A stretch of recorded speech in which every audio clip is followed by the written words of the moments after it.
I would put music and some audio cues in this intro, but I don't have any. Sorry. Hello Kitty Vickies, Hollow of Dawn in the house, and I've recently seen some shit and the new Fate Stay Night Unlimited Bladeworks adaptation. And with a new season of anime means a new video where I look at a chart and say stuff, except I didn't do that this time. You see, not only did I experience some major internet problems a while back, but throughout the month of September, I had focused all my attention on Fate Month, and never got to fully research any of what Fall 2014 was going to bring, aside from the obvious. This means that I went into this season rather blind, and even now, I'm not familiar with a lot of these shows, and I'm sure as hell I'm not fully familiar with them now. An oddity, considering that this sort of uncertainty hasn't happened before, or at least has not happened to this extent. But here I am, having seen a handful of shows, albeit blindly. So to make up for the lack of a Fall 2014 lineup impressions video, here is a first impressions roundup of the animes I've seen during this season thus far. Though keep in mind that this video focuses on the first episodes. If there's already a second episode for any of the shows listed,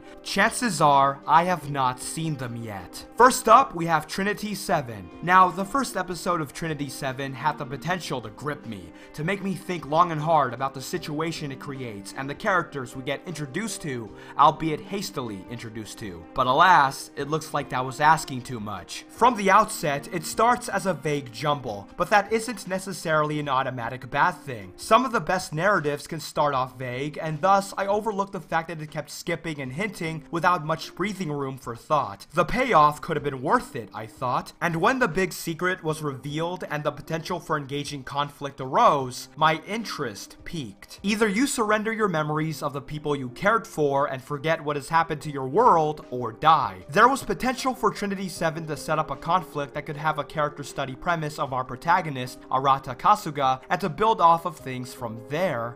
But it doesn't turn out that way. Instead, the anime took a vastly different direction by choosing an easy third option, and avoided that potential altogether to set up yet another magical school premise. The formula is here, complete with generic humor such as breast gags, sexual innuendo, and the oh so wonderful oh my god she's naked moment. And you'd think the show would, at least, subvert the typical outcome of that overused trope, and it did for a moment, but decided to do it anyway because we have to check that cliche off the list. The characters are hastily introduced, as previously stated, and we don't get to know them much aside from their traits and their names. The average dude guy, the might be tsundere, the deadpan breadpan, and others that don't even get the light of insight in this episode. What could have been something interesting ends up being run-of-the-mill for a first episode, and hell, it's even mentioned that emotions can be a deciding factor on how well you can use magic, with the Trinity VII being all girls. And I'm like, what is this, Madoka or some shit? Do these chicks have soul gems too? Where's Kyubey? Basically, Trinity VII picked me up at the beginning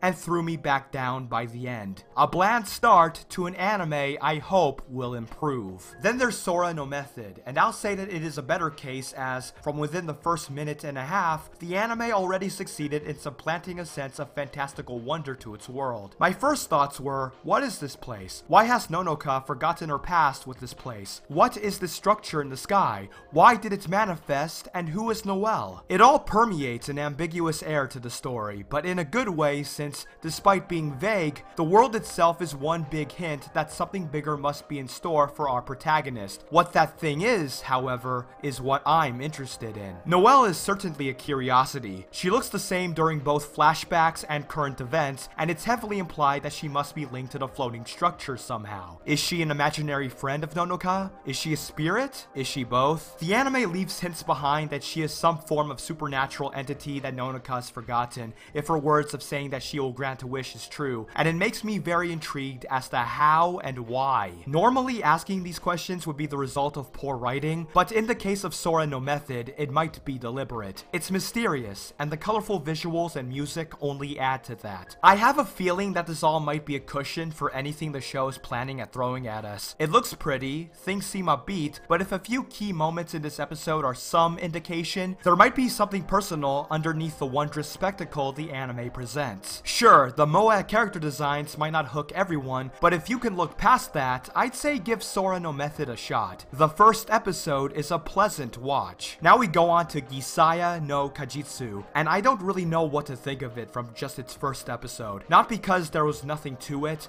but because it had things I was not completely expecting. Appearing as a generic school comedy, the first episode of Grisaia no Kajitsu is of the introductory affair, but while a majority of this debut episode was effective at maintaining the illusion of a standard fare school anime, it wasn't until the end that the realization hit, and hit me like a dump truck. And it's for this reason that I don't know what to say. Well, okay, I guess I'll say this much. Because this is simply an introduction, though that ending really made me crave for more, what we do get here is procedure. We have our main character, we have the other characters and their respective traits. You know, you've got the normal chick, or at least the quote-unquote normal chick. You have the girl with eccentricities, in this case an affinity for wearing maid outfits. You have the shy type, the kudere, the tsundere, who might not even be the tsundere. And yes, we even got panty shots and man-ass. Why? Because they were just there. It also doesn't look bad, even if the art integrity can fluctuate a little. Plus, I don't find much point to the aspect ratio. Were the black bars really necessary? Oh, light streak sensor, you're as subtle as ever. Shine a brilliant shine. But while the initial impressions can be simple, it is merely a cover-up for the darker things that might be brought to light. What those are, I don't know. It's an introduction with not a whole lot to talk about, but there isn't much to talk about because the real story hasn't started yet. Then we have Parasite, which was surprisingly entertaining, believe it or not, and it's not just because it's bloody and stuff. I'm actually all for this premise of a guy whose right hand turns into a morphing, sentient parasitic organism, and uses it to fight other, more primal sentient parasitic organisms, especially when your right hand can be this cute.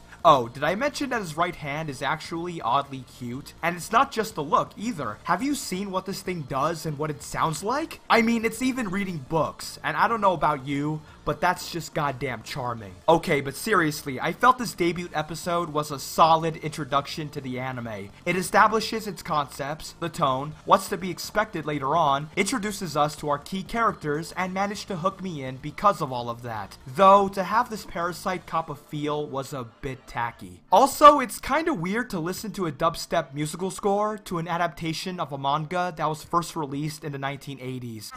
行けよ。仲間ってひょっとして脳を奪われた人間なのか。かもしれない。 Oh well, I guess you had to update it somehow. But letting go of some pointless nitpicks, the first episode of Parasite impressed, and looks to be one of the must-see shows of fall 2014. And I would hype it up even more if it wasn't for one particular anime. Parasite isn't the main event. No, something else came with a thunderous roar, a swirl of hype, a mighty presence, and it is here. It is finally here! The anime we've been waiting for! The anime I dedicated an entire month preparing for the day it arrives. And when it did, I watched it and made vines. Where is she? Where's my waifu? Oh my god, wait. Overall, that was a really solid debut, and Saber at the end makes it all worth it. Episode 0 of Ufotable's Fate Stay Night Unlimited Blade Works was one hell of a start, introducing us to this new interpretation of the story after Studio Dean's effort failed to excite. Sure, this was merely an adaptation of the visual novel's prologue, a prologue that's as long as an entire feature film, by the way, and used the medium of animation to convey it in a way that's probably for the best. We set up the world, get to know Reen, establish a relationship with Archer, have a short but fucking awesome fight sequence, and end it all with my favorite moment of the episode. Saber! Oh my god! It's Saber! Oh my god! Yes! Woo! And to think, this 40+ minute prologue literally had more character interaction, chemistry, and build-up than an entire film did.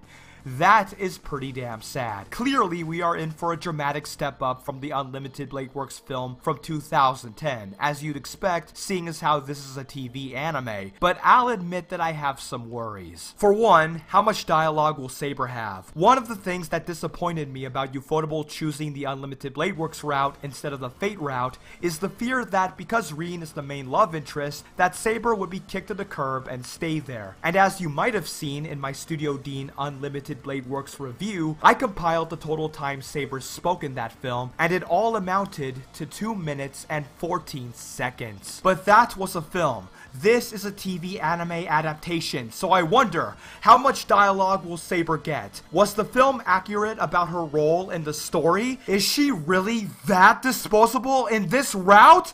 I hope not! After all, she is my waifu. But even with that concern, I have a good feeling this will impress. And with a long-awaited adaptation of the Heaven's Feel route coming later down the road, I dare say, with heroic spirits and noble phantasms in tow, it feels great to be a Fate fan. And with that, those were my first impressions of Trinity VII, Sora no Method, Grisaia no Kajitsu, Parasite, and the new Fate Stay Night Unlimited Blade Works adaptation by Ufotable. I look forward to seeing what each has in store, whether it'll be good or bad.